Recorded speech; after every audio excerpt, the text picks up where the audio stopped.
பிதாவாகிய தேவனை அன்பு கூறுகிற இந்த குடும்பத்தாருக்கு கர்த்தராகிய இயேசுவின் நாமத்திலே வாழ்த்துக்கள். நீங்கள் என்னை அழைத்ததற்காக நான் நன்றியுள்ளவனாக இருக்கிறேன். பிதாவாகிய தேவன் மகிமைப்படும்படியாகவும் ஆவிக்குரிய ரீதியில் நம்முடைய இருதயம் மனதும் ரூபிக்கப்படவும் வளர்ச்சி அடையவும் இன்றைக்கு ஒரு விசேஷித்த பாடங்களை உங்களுக்கு தேவனுடைய வார்த்தையிலிருந்து கற்றுக் கொடுக்க பிரியமாயிருக்கிறேன். பிதாவாகிய தேவன் நம்மை ஆசீர்வதிப்பாராக. இந்த சூழ்நிலையில் தேவனுடைய வாக்குத்தத்தத்தை பெற்றுக்கொள்ள பொறுமையாய் காத்திருக்க வேண்டியதாம். விசுவாசத்தின் தகப்பனாகிய ஆபிரகாமின் அடிச்சுவடை பற்றி நாம் இன்று பார்க்க போகிறோம். இது நம்மை இன்னும் துரிதப்படுத்தாமல் தேவனுடைய காரியத்தில் உண்மையும் நேர்மையுமாய் நடப்பதற்கு நம்மை இது சீர்படுத்தும். தேவனுடைய வார்த்தை ஜீவன் உள்ளது, அது பலமானது, வல்லமை உள்ளது, ஆத்துமாவை உயிர்ப்பிக்கிறது, அனுப்பின காரியமாய் நிச்சயமாகவே வாய்க்கும் என்று நம்பிக்கையோடு பேசுகிறேன். எபிரேயர் 6ஆம் அதிகாரம் 13-16 வரைக்கும் ஆபிரகாமுக்கு தேவன் வாக்குத்தத்தம் பண்ணின போது ஆணையிடும்படி தம்மிலும் பெரியவர் ஒருவரும் இல்லாதபடியினாலே தமது பேரிலே தானே ஆணையிட்டு, நிச்சயமாக நான் உன்னை ஆசீர்வதிக்கவே ஆசீர்வதித்து உன்னை பெருகவே பெருக பண்ணுவேன் என்றார். அந்தபடியே அவன் பொறுமையாய் காத்திருந்து வாக்குத்தத்தம் பண்ணப்பட்டதை பெற்றான். மனுஷர் தங்களிலும் பெரியவர் பேரில் ஆணையிடுவார்கள், உறுதி பண்ணப்படும்படிக்கு ஆணையிடுதலே சகல விவாதத்திற்கும் முடிவு. இதை பற்றி தான் நம்ம படிக்க போகிறோம். இதை ஒவ்வொரு காரியமாக ஒரு 4 காரியமாக நாம் பிரித்து பேசுவோம். அவைகள் நேர்த்தியாகவும் மேன்மையாகவும் இருக்கும். ஆபிரகாம் வாக்குத்தத்தம் பண்ணப்பட்டதை பெற்றுக்கொள்ள அவருக்கு இருந்த சுபாவம் என்ன, அதை பற்றி நாம் பார்க்க போகிறோம். ஆபிரகாமை தேவன் ஆசீர்வதிக்கவே ஆசீர்வதிப்பேன் என்பது நிபந்தனைக்குரியதா? ஆபிரகாம் காத்திருக்க வேண்டுமா? காத்திருக்க வேண்டிய நாட்களில் எதிலே வளர்ந்தார்? ஆபிரகாம் அந்த நிபந்தனையை நிறைவேற்றினாரா? மனுஷர்கள் எந்த ஒரு காரியத்திலும் ஆணையிட்டால் யார் பேரில் ஆணையிடுவார்கள்? இந்த பாடங்களை பற்றி தான் நம்ம பேச போகிறோம். முதலாவது, பிதாவாகிய தேவன் ஆணையிடும் போது எப்படி ஆணையிட்டார்? ஏன் அப்படி ஆணையிட்டார்?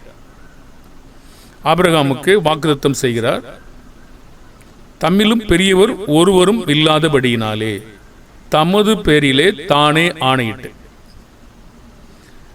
எதுக்கு இந்த பெரியவர் எதுக்கு தேடி இருக்காங்க? பொதுவாக மனுஷன் என்று வருகிற பொழுது இப்படி ஒரு சூழ்நிலை இருக்கிறது. தேவனுடைய வார்த்தையிலே எபிரேயர் 6ஆம் அதிகாரம் 16ஆம் வசனத்திலே மனுஷர் தங்களிலும் பெரியவர் பேரில் ஆணையிடுவார்கள். தேவன் சில காரியங்களை சொல்லும்போது நம்முடைய வளர்ச்சிக்கும் நம்முடைய புரிந்து கொள்ளுதலுக்கும் நம்முடைய பக்தி விருத்திக்கு மெதுவாகத்தான் பேசுகிறாரே தவிர அவருடைய காரியங்கள் என்று வரும்பொழுது நாம் கற்றுக்கொள்ள வேண்டும் என்று தேவன் எதிர்பார்க்கிறார். அப்போ ஆபிரகாமுக்கு தேவன் வாக்குத்தத்தம் பண்ணின போது தம்மிலும் பெரியவர் ஒருவரும் இல்லைன்னு சொல்றார், தமது பேரிலே ஆணையிட்டார். ஆனால் இயேசு பிதாவை பற்றி சொல்லும்போது என்ன சொல்றாருன்னா, யோவான் 10:29 14:28 அவைகளை எனக்கு தந்த என் பிதா எல்லாரிலும் பெரியவர் என்று சொல்றார். ஏனெனில் என் பிதா என்னிலும் பெரியவராயிருக்கிறார் என்று சொல்றார். இயேசு இந்த பூமியிலே வந்த பொழுது யாரை ஏற்றுக்கொள்ளும்படியும் யாரை நம்பும்படியும் யார் பக்கமாக திரும்பும்படியும் போதித்திருக்கிறார் என்பதை நாம் பார்க்க போறோம்.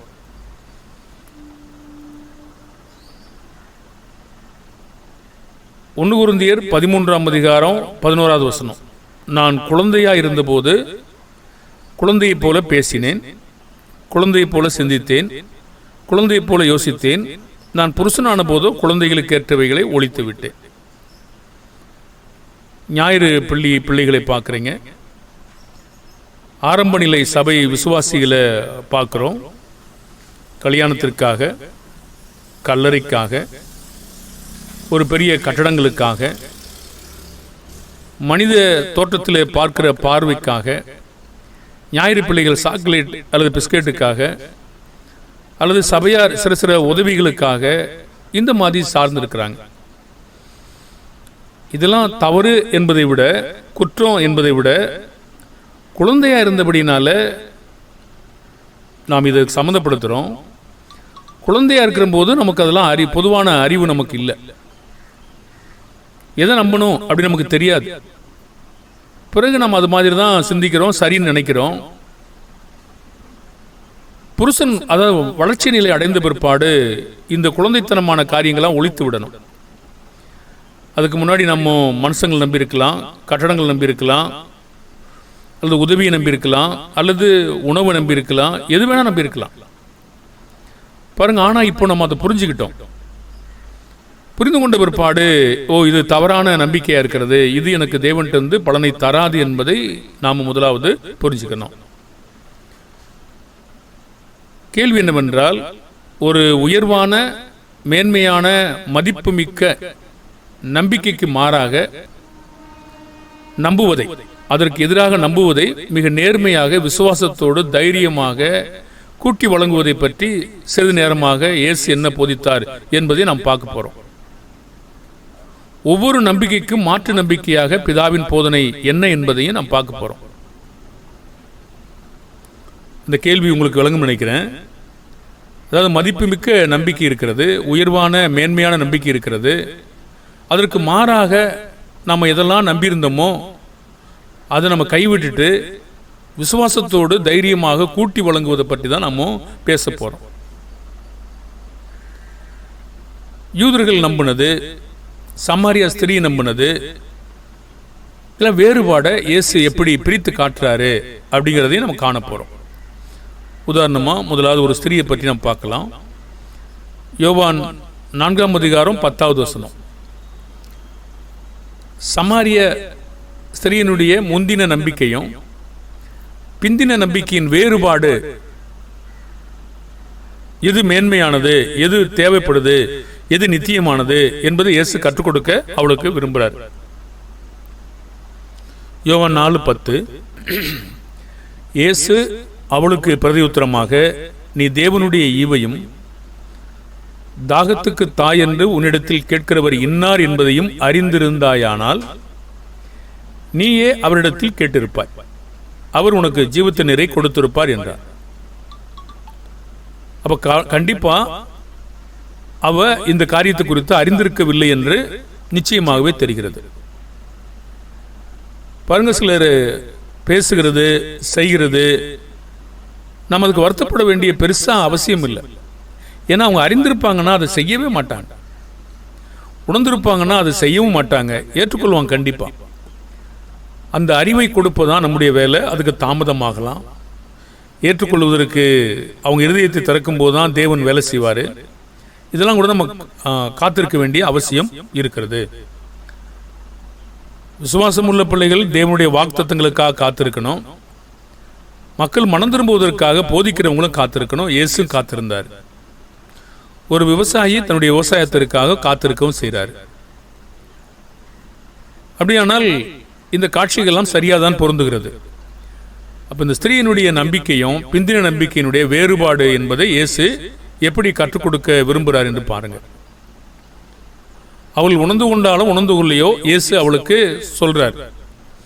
யோவான் 4:11-12 அதற்கு அந்த ஸ்திரீ, ஆண்டவரே, முண்டு கொள்ள உம்மிடத்தில் பாத்திரமும் இல்லையே, கிணறும் ஆழமாயிருக்கிறதே, பின்ன எங்கிருந்து உமக்கு ஜீவ தண்ணீர் உண்டாகும்? அப்போ அவளுக்கு புரியல. அவ இதை பற்றி தான் பேசிட்டு இருக்கா. அதாவது அவர் கேள்வியை பாருங்களேன், முண்டு கொள்ளும் இடத்துல பாத்திரம் இல்லை, கிணறு ரொம்ப ஆழமா இருக்கு, பின்ன இப்போ எங்கிருந்து உமக்கு ஜீவ தண்ணீர் உண்டாகும் அப்போ இந்த கிணற்றை எங்களுக்கு தந்த நம்முடைய பிதாவாகிய யாக்கோபை பார்க்கிலும் நீர் பெரியவரோ? அவரும் அவருடைய பிள்ளைகளும் அவர் மிருக ஜீவன்களும் இதிலே குடித்ததுண்டோ? உண்டே என்றார். இப்போ சில காரியங்கள் நமக்கு புரியாவிட்டால் நீங்கள் மனுஷங்கிட்ட உதவியை நாடக்கூடாது. அவங்க என்ன புரிஞ்சுக்கிட்டாங்களோ அந்த வகையில் திருப்பிடுவாங்க. உங்களுக்கு புரிஞ்சா தேவ ஞானம் பெற்ற உண்மையான மனிதர்களை நாடுங்க. அது ஒருவேளை உங்களுக்கு உதவிகரமாக இருக்கலாம். அந்த மனிதர்களும் உங்களை மோசம் போக்கவும் முடியும். ஒருவேளை உங்கள் மாம்ச ரீதியான ஒரு பழித்திருக்கிற மக்களாக இருந்தாங்கன்னா தேவனுடைய வார்த்தைகளை புரட்டியும் போட்டுருவாங்க. ஆக தேவனுடைய வார்த்தை என்ன சொல்லுது, புரிஞ்சா புரியலையா, இருக்கிறது என்னன்னு பாருங்க, அதை ஏற்றுக்கொள்ளுங்க. சரி, கேள்வியானது என்னவென்றால், அவளுக்கு இயேசு கற்றுக் கொடுப்பது இப்பொழுது உணர்ந்து கொள்ள முடிகிறதான்னு பார்த்தா உணர்ந்து கொள்ள முடியல. உணர்ந்திருந்தால் அவளை அவ்வாறு பதிலளிப்பாளா? கண்டிப்பா இருக்காது. அவருடைய கேள்வி பாருங்க. இந்த கிணற்றை 12 வசனம் 4:12 எங்களுக்கு தந்த நம்முடைய பிதாவாகிய யாக்கோபை பார்க்கிலும் நீர் பெரியவரோ என்று சொன்னாங்க. இப்போ இயேசுவுக்கும் இந்த ஸ்திரீக்கும் நடந்த உரையாடலில் இயேசு பிதாவானவர் இயேசுவை பற்றி எதை நிரூபிக்க விரும்புகிறார்? யாக்கோபு அவர் குறை சொல்லல, யாக்கோபு தாழ்த்தி பேசல. யாக்கோபு ஒரு கோத்திர பிதாக்கள், கோத்திர பிதாக்களுக்கு அவர் பிதாவா இருக்காரு. அப்படி இருக்க அந்த நாட்கள் அது சரியா இருந்துச்சு. ஆனா இப்போ வாக்குத்தத்தத்தில் வரிசை கிரமத்தில் பார்த்தீங்கன்னா இப்ப இயேசு வந்து நிற்கிறார். இயேசு வாக்குத்தத்தம் பண்ணப்பட்ட சந்ததி. அப்ப அங்க நிற்கும் போது இப்போ இன்னும் யாக்கோபை நம்பிட்டு இருக்க முடியாதவங்க. அவளுக்கு அது என்னவென்று உணர்ந்து கொள்ளாவிட்டாலும் அது வேண்டும் என்று அவள் வாஞ்சிக்கிறாளா? பாருங்க, நம்முடைய இருதயமும் அப்படித்தான் இருக்கணும். நான் புரிந்து கொண்டேனோ புரிந்து கொள்ளவில்லையோ, உணர்ந்து கொண்டேனோ உணர்ந்து கொள்ளவில்லையோ, அது எனக்கு வேணும். வேணும் அப்படிங்கிறது நல்ல கருத்து தானே. எனக்கு புரியல, அது வேண்டாம் அப்படிங்கிறது கெட்டது. தேவனுடைய வார்த்தை நமக்கு வேணும். அவ என்ன சொன்னான்னு நம்ம பார்ப்போமே. யோவான் 4ஆம் அதிகாரம் 13-15 வரைக்கும் இயேசு அவளுக்கு பிரதியுத்தரமாக, இந்த தண்ணீரை குடிக்கிறவனுக்கு மறுபடியும் தாகம் உண்டாகும். நான் கொடுக்கும் தண்ணீரை குடிக்கிறவனுக்கு ஒரு காலம் தாகம் உண்டாகாது. நான் அவனுக்கு கொடுக்கும் தண்ணீர் அவனுக்குள்ளே நித்திய ஜீவகாலமாய் ஊறுகிற நீரூற்றாயிருக்கும் என்றார். பாருங்க, இப்போ அவ ஏற்கனவே கிணறு ஆழமா இருக்குன்னு சொன்னா, முண்டு உள்ள பாத்திரம் பலின்னு சொன்னா. ஆனா ஏசு சொன்னாரு, இதை நீ குடிச்சீன்னா உனக்கு ரொம்ப இன்னும் மறுபடியும் தாகம் வரும். ஆனா நான் உனக்கு கொடுக்க போறேன் இல்லையா, அதை குடிச்சா ஒரு காலம் தாகமே வராது. அது நித்திய ஜீவகாலமா ஊறுகிற நீரூற்றா இருக்குன்னு சொன்னார்.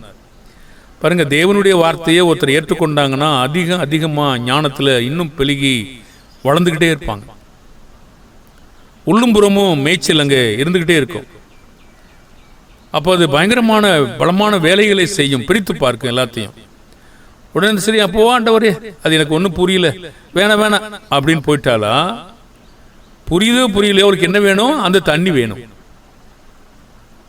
பாருங்க, இது ஒரு குழந்தையா இருக்கா இல்லையா, ஒரு சுபாவம். இந்த சுபாவம் நமக்கு அனைவருக்கு இருக்கணும். ஆண்டவரே புரியல, நான் ஏற்றுக்கொள்ள மாட்டேன் அப்படிங்கிறத விட இது எனக்கு வேணும் அப்படின்னு அவளுக்கு இருக்கு இல்லையா, பிறகு மாறிக்குவாங்க. அந்த ஸ்திரியை அவரை நோக்கி, ஆண்டவரே எனக்கு தாகம் உண்டாகாமலும் நான் இங்கே முண்டு உள்ள வராமலும் இருக்கும்படி அந்த தண்ணீரை எனக்கு தர வேண்டும் என்றார். அப்பவும் அவ அந்த தண்ணீரை பற்றி தான் யோசிச்சுட்டு இருக்கா.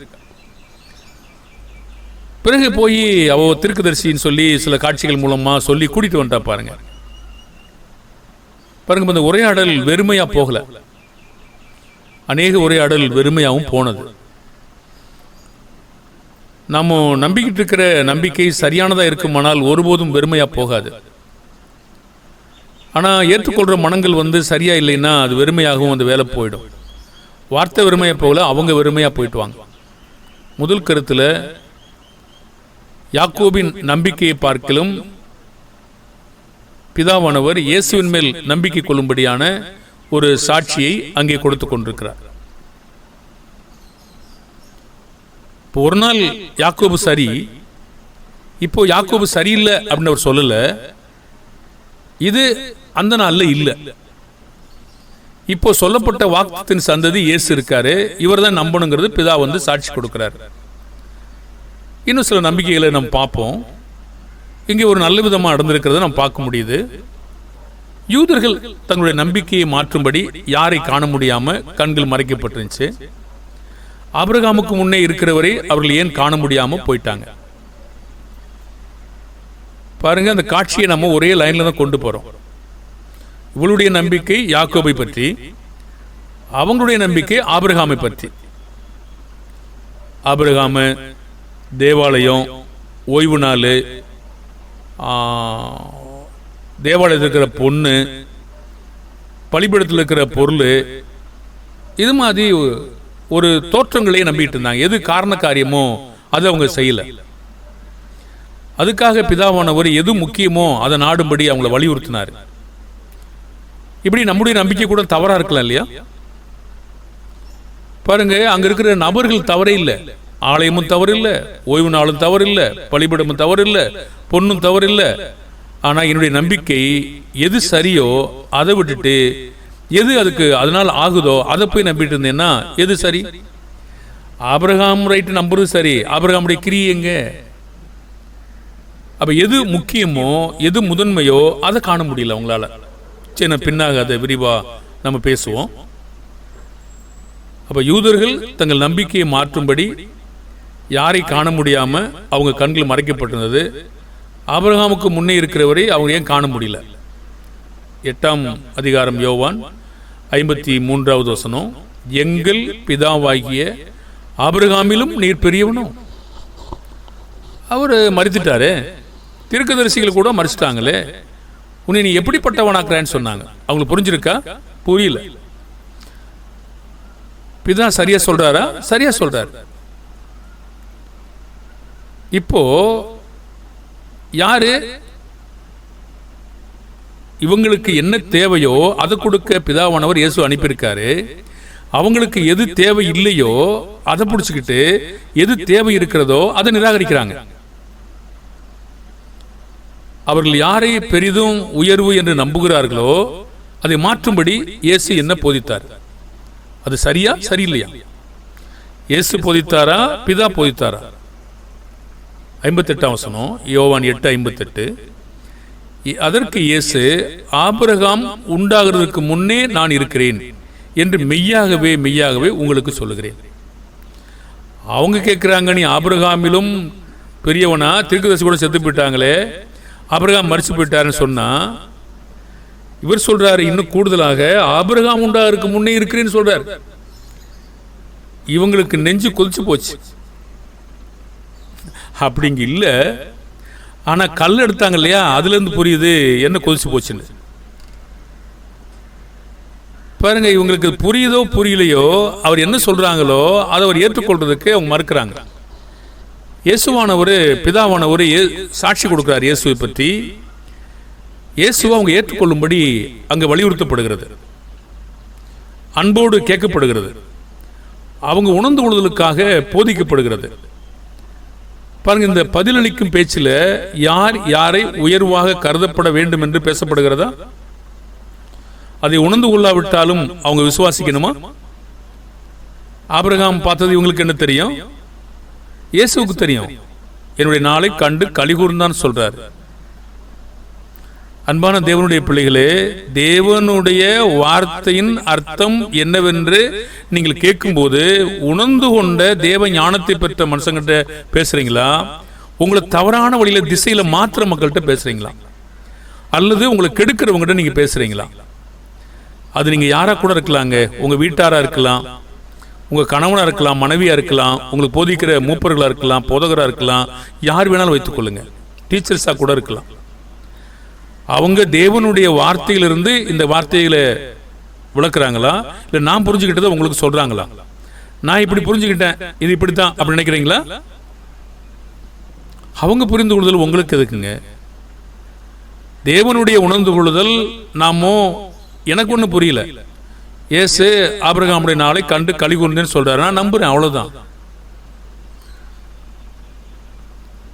அப்ப இயேசு சொல்றது, பிதா சொல்றது உண்மையா இருக்கிறது, நான் நம்புகிறேன். நிச்சயமாகவே அது சாத்தியக்கூறுகள் இருக்கிறது. அப்போ இப்போ இந்த பதிலளித்தல்ல ஆபிரகாம் என்னுடைய நாளை காண ஆசையா இருந்தான், கண்டு களி கூர்ந்தான் என்று அவருக்கு தெரிஞ்சு போச்சு. பரலோகம் அப்படின்னு ஒன்று இருக்கு. இயேசு பரலோகத்திலிருந்து இறங்கி வந்தேன்னு சொல்றாரு. அவங்களுக்கு தெரியுமா? அவங்க நம்பினாலும் நம்பாட்டாலும் அவருடைய சாட்சி உண்மை என்று ஏற்றுக்கொண்டுதான் ஆகும். அவங்க சொல்றாங்க யோவான் 8:57, அப்பொழுது யூதர்கள் அவரை நோக்கி, இன்னும் உனக்கு இன்னும் 50 வயதாகவில்லையே, நீ ஆபிரகாமை கண்டாயோ என்றார்கள். அந்த அளவுக்கு உனக்கு வயசு இல்லையே, நீ எப்படி ஆபிரகாம் பார்த்திருப்ப? ஆபிரகாம் இந்த காலத்தில் இல்லை, 50 வயசு இருந்தா எப்படின்னு எனக்கு தெரியல, ஆனாலும் ஆபிரகாமை கண்டாயோ என்று அவங்க கேட்கிறாங்க. அவர் இன்னும் கூடுதல் ஒரு வார்த்தை சொல்றாரு. தயவு செய்து அது அருமையா நீ கவனிச்சு கொள்ளுங்க. 53ஆம் வசனத்தில் எங்கள் பிதாவாகி ஆபிரகாமனும் பெரியவனோ அப்படின்னு ஒரு கேள்வி கேட்டாங்க. அதுக்கு இயேசு ஆமான பெரியவன் தான் சொல்லி முடிச்சுக்க முடியும். அவர் என்ன பதில் சொல்றாருன்னா, ஆபிரகாம் உண்டாகிறதுக்கு முன்னே நான் இருக்கிறேன். என்ன புரிந்து கொள்ளுது? பெரியவன் தான். ஆபிரகாம் உண்டாகிறதுக்கு முன்னாடியே இருந்தா பெரியவன் தானே. அடுத்து சொல்றாரு, ஆபிரகாம் என்னுடைய நாளை கண்டான் என்று சொல்றார், கண்டு களி கூர்ந்தான் சொல்றார். பாருங்க, இதெல்லாம் என்ன சொல்லுது? அப்போ ஆபிரகாம் கெட்டவராங்க இல்ல, நம்முடைய விசுவாசத்தின் தகப்பன். இப்போ பிதாவானவர் யாரை ஏற்றுக்கொள்ளும்படி அவங்களுக்காக போதிச்சு கொடுத்திருக்கார். ஏன்? அங்கதான் ரட்சிப்பு இருக்கிறது. ஆபிரகாமுட்டையும் யாக்கோபுட்டையும் வாக்குத்தத்தம் பண்ணப்பட்ட சந்ததி இவர் தான். அப்ப இவரை இப்பொழுது அவர்கள் ஏற்றுக்கொள்ள வேண்டும் என்பதுதான் பாடம். ஆனா இதை விட்டுட்டு நீ யார் வந்தா அண்ணா வரட்ட அண்ணன் நாம்பால செஞ்சுக்கிட்டு இருப்பேன் அப்படின்னு தான் இன்னைக்கு இருக்கிற மக்கள் இருக்கிறாங்க. மாத்தணுமா மாற்ற வேண்டாமா? பாருங்க, இசைக்கருவின்னு ஒரு காலத்தில் அனுமதிக்கப்பட்டது, அது தேவன் தந்தாரு. ஆனா நீ மாற்றவே மாற்ற முடியாது, எனக்கு தொடர்ந்து இருக்கட்டும் அப்படி சொல்லிட்டு இருக்காங்க. அதே மாதிரி இந்த நியாயப்பிரமாணத்தினுடைய காரியங்கள், பலி செலுத்துதல், தசம்பாகங்கள், இதெல்லாம் ஒரு காலத்தில் இருந்தது, நிறைவேற்றி முடிச்சிட்டாரு. அது என்னவோ அது எனக்கு புரியாது, நீ மாத்தினையே மாத்தலையே நான் செஞ்சுக்கிட்டே இருப்பேன். அதே மாதிரி சர்ப்பம் உயர்த்தப்பட்ட பிற்பாடு அது என்ன காரணத்துக்கு உயர்த்தப்பட்டது எனக்கு அறியல, நீ அது என்னவோ ஏதோ அது எனக்கு தேவையில்லை, நான் சர்ப்பத்தை வச்சுக்கிட்டே இருப்பேன் இன்னும் வச்சுக்கிட்டு இருக்காங்க. நம்மளுக்கு பெருமூச்சு தானே விடணும். அப்படியானா இங்கே எது இப்பொழுது போதிக்கப்பட்டு ஏற்றுக்கொள்ளப்பட வேண்டும் என்று சொல்லுகிறதோ அந்த வார்த்தையை ஏற்றுக்கொள்வதற்கு அவங்களுக்கே முடியல. அப்போ யூதர்கள் நம்பிக்கையை உயர்வாக்க பிரயாசப்பட்ட போது தேவனுடைய அன்பாங்க அவங்கள்ட்ட தான் முதல்ல அனுப்பியிருக்காரு. அவங்க ஏற்றுக்கொள்வதற்கு பதிலாக எப்படி அவங்க நடந்து கொண்டாங்க, இது இயேசுவுக்கு பாதிப்பை ஏற்படுத்துமா, பிதாவுக்கு பாதிப்பை ஏற்படுத்துமா, அவங்களுக்கு அது யூதர்களுக்கு பாதிப்பை ஏற்படுத்துமா? ஒரு அர்த்தத்தில் சிருஷ்டிகர் என்ற வகையில் அவருக்கு பாதிப்பு ஏற்படுத்தும். ஏனென்றால் எந்த ஆத்மாவும் கெட்டு போகிறது தேவனுக்கு பிரியம் இல்லை, அது வகையில் அப்படி இருக்கலாம். ஆனால் ஆத்மாவிலே படைக்கப்பட்ட நோக்கத்தை இவர்கள் மறந்து, இப்பொழுது நான் ஏற்கனவே சொன்னேன், அவங்க நெஞ்சு கொதிச்சு போச்சுன்னு சொன்னேன் இல்லையா, அது அப்படி தான் இருக்கான்னு பாருங்க. அவங்களுக்காக இவ்வளவு நேரம் போதிச்சுக்கிட்டு வந்தா அவங்க திடீர்னு பார்த்தா யோவான் 8:59 அப்பொழுது அவர்கள் அவர் மேல் எரியும்படி கல்லுகளை எடுத்துக்கொண்டார்கள். இயேசு மறைந்து, அதாவது கடந்து, அவர் நடுவே மறைந்து கடந்து போனார், கடந்து தேவாலயத்தை விட்டு போனார். செங்குத்தான மலையிலிருந்து தள்ளிவிட பார்க்குறாங்க, ராஜாவாக்க நினைக்கிறாங்க, சில கல்லுகள் எடுக்கிறாங்க, சிலர் பிசாசு பிடிச்சவன் சொல்றாங்க, சிலர் வஞ்சிக்கிறவன் சொல்றாங்க. இதெல்லாம் என்ன அவங்களுக்கு விளங்குச்சு பாருங்க. அப்படியானா இவங்களுக்காக தான் அவர் சொல்லிட்டு இருக்காரு. அவங்களுக்கு என்ன, நாங்க எதுல இருக்கோமோ அதுல இருப்போம்னா என்ன செய்ய முடியும்? அப்போ நம்ம இன்னும் குழந்தையாவே இருக்கிறோமா? இல்லை. ஒருவேளை நம்ம சில காலங்களில் அறியாம அந்த வேலையை செஞ்சிருக்கலாம். ஆனா அறிந்து கொண்ட பிற்பாடு சரியான நம்பிக்கைக்கு மாறுவது 100% அவசியம். இல்லைன்னா நம்ம இழந்து நிற்போம். நம்மளுக்கு கிடைக்கப்பட்ட சந்தர்ப்பங்களையும் வாய்ப்புகளையும் இழந்திருப்போம். இன்னும் கூடுதல் விபரத்தை நம்ம தருவோம். மத்திய 12:6 தேவாலயத்திலும் பெரியவர் இங்கே இருக்கிறார் என்று உங்களுக்கு சொல்லுகிறேன். பாருங்க, தேவாலயம் கட்டதாங்க இல்ல. அப்போ இதற்கான வாசம் பண்ணாரா தேவன்? ஆமா. இப்போ எதுல நம்பிக்கை வைக்கும்படி கேட்கிறாரு? இதெல்லாம் ஒரு நிழலாக இருக்கிற இந்த சூழ்நிலைகளை தொடர்ந்து நம்பிக்கிட்டு இருக்கணுமா, இல்ல அறியாமை உள்ள காலங்களை விட்டு விலகணுமான்னு தேவன் கவனிக்கிறார். கவனித்து இயேசுவுக்கு சாட்சி கொடுக்கிறார். பிறகு கீழே மத்திய 12ஆம் அதிகாரம் 41-42 யோனாவின் பிரசங்கத்தை கேட்டு நினிவே பட்டணத்தார் மனம் திரும்பினார்கள். இதோ யோனாவிலும் பெரியவர் இங்கே இருக்கிறார். அதனால் நியாயத்தீர்ப்பு நாளிலே நினிவே பட்டணத்தார் இந்த சந்ததியாரோடு எழுந்து இவர்கள் மேல் குற்றம் சுமத்துவார்கள். தென் தேசத்து ராஜஸ்திரி பூமியின் எல்லைகளிலிருந்து சாலமோனுடைய ஞானத்தை கேட்க வந்தார். இதோ சாலமோனிலும் பெரியவர் இங்கே இருக்கிறார். அதனால் நியாயத்தீர்ப்பு நாளில் அந்த ராஜஸ்திரி இந்த சந்ததியாரோடு எழுந்து நின்று இவர்கள் மேல் குற்றம் சுமத்துவாள். தேவாலயம் தவறுன்னு சொல்றாருங்க. யோனா தவறான தீர்க்கதரிசி சொல்றாரா? சாலமோன் ஞானமற்றவன் சொல்றாரா? அதெல்லாம் சொல்லல. அப்படியானால் யாரை உயர்த்தி பிதாவாகிய தேவன் கருதும்படி கேட்கிறார் அல்லது நம்பும்படி கேட்கிறார்? மன்னிக்கணும், இவங்கெல்லாம் இருந்தது மெய்தான். ஆனால் உங்களுடைய நம்பிக்கை இவங்க மேலே இருக்கு. ஆனால் இவங்களை கடந்து இன்னும் ஒருத்தர் பெரியவர் இருக்காரு, அவர் நீங்க தேடணுங்கிறத வலியுறுத்துறாரு. ஆனால் அவங்களுக்கு என்ன செய்யறது புரியல. இப்ப யாரை இவர்கள் மேன்மையாய் உயர்வாய் மதிப்புள்ளதாக எண்ணுகிறார்களோ அதை விட அவர்களை விட பெரியவர் இருக்கிறார் என்று ஏன் சொன்னார்? இதன் மூலமாக தான் சகல காரியங்களும் நடக்க வேண்டும், பக்தி விருத்தி அடைய வேண்டும், ரட்சிப்பு அடைய வேண்டும், மீட்பு பெற வேண்டும், பாவ மன்னிப்பை பெற வேண்டும் என்பதுதான் நோக்கம். உங்களுக்காகவே அவர் வந்திருக்கிறார் என்பதுதான் நோக்கம். ஆனா அவர்களுக்கு, அதாவது அவர்களுக்குன்னா ஆலயத்துக்கு, சாலமோனுக்கு, யோனாவுக்கு, யாக்கோபுக்கு, ஆபிரகாமுக்கு விரோதமாக இயேசு பேசினாரா? நாம் என்ன இப்படி நினைக்கிறோம்? அப்ப எனக்கு என்னைய நீங்க மட்டம் தட்டுறீங்களா, என்னைய கீழே இறக்கி பேசுறீங்களா நாம் நினைக்கிறோம். தவறான உணர்ந்து கொள்வது தானே. நீங்கள் ஒரு நாளில் உயர்வாய் இருந்தீர்கள், உண்மைதான்.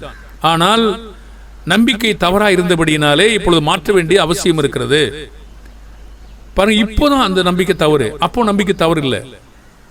தேவாலயம் இருக்கும்போது அது மேல மதிப்பாய்ச்சா தவறா? இல்லையே. அதை நோக்கி ஜெபம் பண்ண தவறா? இல்லையே. அப்போ அது இந்த நாட்களில் கொண்டு யாரை நீங்கள் உயர்வாய் எண்ண வேண்டுமோ அதை விட்டு அதை உயர்வாய் எண்ணினால் அப்போ அதுக்கு தான் அது காரியம் பெருசா பேசிட்டு இருக்காங்க. கண்டிப்பா இல்லை. அவர்கள் மதிப்பை கெடுத்து விட்டாரா? அதுவும் அப்படி சொல்லல. யாரை கனம் பண்ண வேண்டியதோ, யாரை விசுவாசிக்க வேலை செய்து கொண்டிருக்கிறாரா, யார் உதவி செய்கிறவரோ அவரிடத்தில் அவருடைய நம்பிக்கையை வைக்க வேண்டும் என்று போதித்துக் கொண்டிருக்கிறார். சரிதானே? பாருங்க, முடிந்து போன ஒன்றிலிருந்து அது இவரை பத்தி தான் சொல்லிட்டு இருக்கு எல்லாமே. இவரை விட்டுட்டு அவங்க நம்பினாங்கன்னா இப்ப என்ன செய்யணும்? அதை மாற்றணும். சரி, ஒரு நாள் அவங்க நம்பிட்டு இருந்தாங்க, நம்ம நம்பிட்டு இருந்தாங்க, இப்போ ஏதோ நம்ப மாட்டோம்னு சொல்றாங்க. நீங்க ஒன்றும் பண்றது இல்லை, உங்கள் மூலமா தேவன் தான் செய்றாரு, முன்னாடி நம்மளே நீங்க தானே செய்றீங்கன்னு சொல்லிட்டு இருந்தாங்க. ஒருவேளை அறியாமைக்காக, என்னுடைய பயத்திற்காக, குழந்தைத்தனத்திற்காக நான் அப்படி நீங்க தான் செய்யணும் அப்படி நம்பிட்டு இருந்தேன். ஆனா இப்ப புரிஞ்சுக்கிட்டேன், நீங்க இல்ல, உங்கள் மூலமா தேவன் செய்றாரு. ஆபிரகாம் வாயிலாக, யாக்கோபு தீர்க்கதரிசிகள் வாயிலாக இயேசு வந்திருக்கிறார் என்பதை இப்போ நான் உணர்ந்து கொள்றேன். ஆமாவா இல்லையா? அதை பத்தி தானங்க நியாயப்பிரமாணம் முழுதும் பேசுது. இன்றைக்கு நம்ம இப்படி ஏமாந்து போறோமா? ஏமாந்து போறோம். பாருங்க, முன்னே நம்ம கொண்டு வந்த நம்பிக்கை தவறா? அதே அறியாத காலம், என்னுடைய குழந்தைத்தனமான காலம். இப்பொழுது நான் சரியான ஒரு நிலைக்கு வர வேண்டும். துன்பமோ, கஷ்டமோ, இடுக்கமோ, வியாகுலமோ, சரியான ஒன்றை நான் தேர்வு செய்ய வேண்டிய அவசியம் இருக்கிறது. அப்பதான் தேவன் எனக்கு நம்பிக்கை கொடுப்பாரு. இப்ப இயேசுவை நம்பாம அவங்க எங்கே போக முடியும்? ஒண்ணுமே செய்ய முடியாது. என்னை இல்லாமல் ஒருவனும் பிதாவிடத்தில் வரான்னு சொல்லிட்டார். பாருங்க, அப்படியானால் இப்ப யாரை வலியுறுத்திட்டு இருக்காங்க? யாரை நம்பும்படி பிதாவானவர் சாட்சி கொடுத்துட்டு இருக்காரு? இயேசுவை. ஆனா இவங்க தேவாலயம், யோனா, ஆபிரகாம், யாக்கோபு, சாலமோன், இதெல்லாம் அவன் நினைக்கலன்னா எதுக்கு இப்படி சொல்லிட்டு இருக்காரு இயேசு? பாருங்க, அப்படின்னா எங்கே மாறுது? என்பதை இவங்க கண்டுபிடிக்கணுமா?